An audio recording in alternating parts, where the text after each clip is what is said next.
তিনি বলেছেন, আমি এই রাতে দাজ্জালকে দেখেছি। নবীজি এই রাতে দাজ্জালকে দেখেছেন এবং তিনি দেখেছেন মালিক নামক একজন ফেরেশতাকে। তিনি বলেছেন এই মালিক মূলত কে? জিবরিল আমিন বলেছেন এই মালিক হচ্ছে জাহান্নামের রক্ষাকারী ফেরেশতা, জাহান্নামের চিফ অফ কমান্ড। তিনি মালিকের কাছে অনুমতি নিয়েছিলেন জাহান্নামের একটু উকি দিয়ে দেখার জন্য। নবীজি বলেছেন, আমি উকি দিয়ে দেখেছি জাহান্নামে, সেখানে সবচেয়ে বেশি অধিবাসী হচ্ছে নারী জাতি।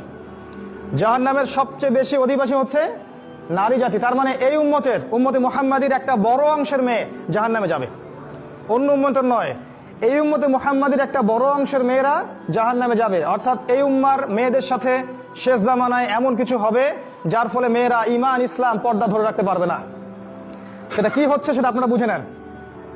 আমাদের ব্যাখ্যা সেটা হচ্ছে এখনকার ফেমিনিস্ট রেভলিউশন, যেটা মেয়েদেরকে আর ঘরে রাখতে দেয়নি, মেয়েদেরকে নগ্ন করে রাস্তায় নিয়ে এসেছে।